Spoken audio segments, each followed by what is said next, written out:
Dear students, एक और practice set के साथ हम लोग हैं। पिछले वीडियोस आई होप आप लोग लगातार देखते चल रहे हैं। तो एंट्रेंस में और किस तरीके से अकाउंट्स पे क्वेश्चन बन सकते हैं जहां पर आप गलती कर सकते हैं या जहां पे आप प्रैक्टिस करके आसानी से नंबर प्रिक्योर कर सकते हैं, सिक्योर कर सकते हैं। चलिए देखते हैं। एक सवाल लिखा हुआ है, closing capital was 40,000, additional capital introduced by it was 30,000, drawings amounted to ₹20,000, loss was 60,000, find the amount of opening capital. Closing capital given है, एडिशनल कैपिटल गिवन है, ड्राइंग्स गिवन है, बिजनेस में प्रॉफिट या लॉस, तो loss given है, opening capital पूछी गई है। तो कोई फॉर्मूला नहीं याद रखना है, आप केवल इसको रिहर्स करेंगे, हमेशा दिमाग में सेट होगा। ओपनिंग कैपिटल, आप घर से कुछ पैसे शुरू में लेके चलते हैं, फिर दोपहर में आपने और पैसे लगाए घर से लाकर, एडिशनल कैपिटल। दिन भर में आपने कुछ खाया पिया, उड़ा दिया, तो ड्राइंग्स से आपकी कैपिटल का बेस कम हो जाएगा। फिर दिन भर की मेहनत के बाद प्रॉफिट हुआ तो आपकी कैपिटल बढ़ जाती है, लॉस होगा तो कैपिटल माइनस हो जाएगी, और इवेंचुअली आप कहां पे पहुंचते हैं शाम को, क्लोजिंग कैपिटल। तो ये एक इक्वेशन ड्रॉ हो गई। क्या इक्वेशन ड्रॉ हो गई, कैसे आप चले, ओपनिंग कैपिटल रही होगी, फिर एडिशनल कैपिटल ऐड करी होगी, फिर आपने कुछ ड्रॉइंग कर ली होगी तो कैपिटल कम हो गई होगी, प्रॉफिट हुआ होता तो कैपिटल बढ़ जाती, लॉस हुआ है तो कैपिटल कम हो गई, इवेंचुअली क्या बचा शाम को, क्लोजिंग कैपिटल। तो ये 5 टर्म यहां पर आ गए। बस अब इसमें 4 कोई भी गिवन होंगे, 5वां जो भी मिसिंग होगा वो आप हमेशा क्वेश्चन में फाइंड कर सकते हैं। तो क्वेश्चन में ओपनिंग कैपिटल पूछा है तो ओपनिंग कैपिटल की जगह एक्स रख दो, एडिशनल कैपिटल गिवन है वहां पे 30,000 रख दो, ड्रॉइंग्स कितनी करी है 20,000 तो माइनस कर दो, लॉस हुआ है 60,000 माइनस कर दो, this is equivalent to closing capital. Closing capital given है 40,000 रख दो, एक्स को यहीं छोड़ दो, ये सारी वैल्यू को उधर ले जाओ, तो ये प्लस का 30,000 है उधर जाएगा तो माइनस हो जाएगा, ये माइनस वाले दोनों फिगर राइट साइड पे जाएंगे तो प्लस हो जाएंगे, इवेंचुअली एक्स की वैल्यू आ गई 90,000। इसका मतलब है आपका आंसर मिल गया कि ओपनिंग कैपिटल कितनी थी 90,000। अब 1 मिनट आंसर को क्रॉस चेक कर लो, देखो अभी कैसे पक्का होगा। 90,000 की ओपनिंग कैपिटल रही होगी, फिर 30,000 रुपए और घर से लाके एडिशनल लगाए तो 90,000 और 30,000 मतलब 1,20,000 हो गया, 1,20,000। फिर 20,000 उसमें आपने खर्च कर लिए तो 1,20,000 में से 20,000 खर्च हो गए तो 1 लाख बचा, 60,000 का लॉस हो गया तो 1 लाख में से 60,000 का और लॉस हो गया, तो आपके पास क्लोजिंग कैपिटल कितनी बची 40,000। करेक्ट। तो ये बात हो गई। डिफरेंट बेसिस पर इन 5 में से कोई ना कोई 4 गिवन होंगे, 5वां फाइंड करोगे। अब एक बढ़िया सवाल है जिसको बच्चे गलत करते ही हैं। Rent paid ₹1,000 was credited to rent account, what should be done now, ये पूछा गया है।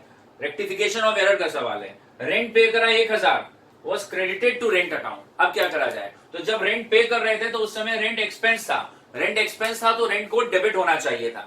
रेंट नॉमिनल अकाउंट कहता है एक्सपेंसेस लॉसेस को डेबिट होना चाहिए, तो जब रेंट पे कर रहे थे तो रेंट को बीइंग एन एक्सपेंस डेबिट होना चाहिए था। अब यहां आप ध्यान रखेंगे, मान लीजिए ये एक न्यूट्रल पॉइंट है और ये वाला साइड डेबिट साइड है और इधर वाला साइड क्रेडिट साइड है। अब थोड़ी देर आप सोचें कि आपको यहां से rent paid 1,000 was credited to rent account, आप यहां खड़े, आपको यहां से 1,000 किलोमीटर इधर जाना था राइट साइड में, मतलब इस तरफ आपको 1,000 किलोमीटर जाना था और आप गए ही नहीं, अभी तक चलना नहीं शुरू करें, तो आप 1,000 किलोमीटर जाओगे। लेकिन आपको 1,000 किलोमीटर इधर जाना था और आप 1,000 किलोमीटर इधर चले गए, तो अब डेस्टिनेशन तक पहुंचने के लिए आपको 2,000 किलोमीटर जाना होगा।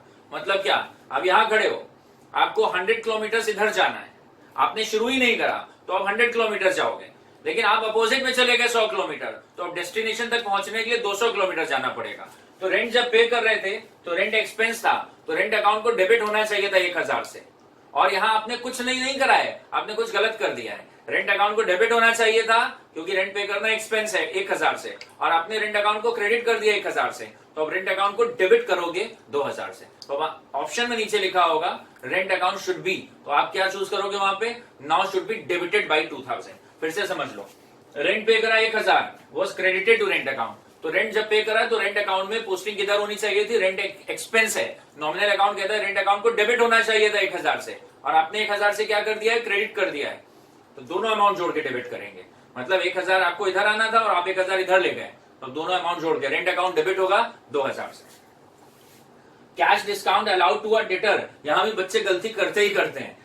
Cash discount allowed to a debtor should be credited to, किस अकाउंट में क्रेडिट होना चाहिए। तो कैश डिस्काउंट कब अलाउ करते हैं, जब हमें डेटर से पैसा मिलता है, तो डेटर से जब पैसा मिलेगा तो पूरी एंट्री क्या होती है, मन में सोच के देखो, पैसा आ रहा होगा तो cash account debit, discount allowed एक एक्सपेंस से लॉस है, नॉमिनल अकाउंट है तो डिस्काउंट अलाउड डेबिट, और डेटर हमेशा डेबिट के होंगे तो डेटर का अकाउंट क्लोज हो जाएगा। तो जब डेटर से रिकवरी होती है और हम डिस्काउंट अलाउ करते हैं तो एंट्री होती, पूरी एंट्री क्या होती, cash account debit, discount allowed account debit, to debtor. तो कौन सा अकाउंट क्रेडिट होना चाहिए ये पूछ रहा है ना, तो डेटर का अकाउंट क्रेडिट होना चाहिए। आंसर क्या होगा? It should be credited to debtor account. Debit कौन सा अकाउंट होगा? Discount allowed account. पूरी जर्नल एंट्री में क्या क्या डेबिट होगा? Cash account debit, discount allowed account debit, और debtor is no longer a debtor, debtor से पैसा रिकवर हो गया तो कोई भी डेटर डेबिट का होता है, क्रेडिट पे उसको कैंसिल करेंगे। तो डेटर से पैसा मिलने की पूरी एंट्री अगर पूछी जाती तो क्या लिखते हैं आप? Cash account debit, discount allowed account debit to debtor. लेकिन अभी पूछ रहे हैं कौन सा अकाउंट क्रेडिट होगा, तो क्रेडिट तो डेफिनेटली डेटर का अकाउंट होगा, क्योंकि जब डेटर से पैसा मिल गया तो डेटर की डेटरशिप कैंसिल हो गई। किसी भी डेटर को जनरेट करते हैं डेबिट से, कैंसिल करते हैं क्रेडिट साइड से। Cash discount allowed should be, cash discount allowed to a debtor should be credited to, तो should be credited to debtor account. अगर पूछते शुड बी डेबिटेड टू, तो डेफिनेटली डिस्काउंट अलाउड अकाउंट, क्योंकि discount allowed क्या है? Expense से loss है, ये डेबिट होगा, और जो भी कंसर्निंग डेटर है वो क्रेडिट होगा।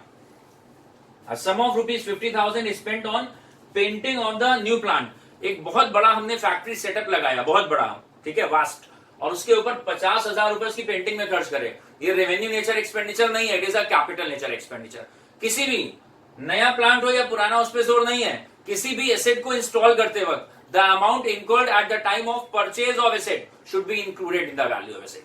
The amount incurred at the time of purchase of asset, installation of asset, expansion of asset should be included in the value of asset, and this is capital nature expenditure। किसी भी asset को बनाते वक्त, बढ़ाते वक्त, install करते वक्त, खरीदते वक्त जो भी खर्चे होते हैं वो एसेट की वैल्यू में ही ऐड करे जाते हैं। तो ये 50,000 कैपिटल नेचर एक्सपेंडिचर है।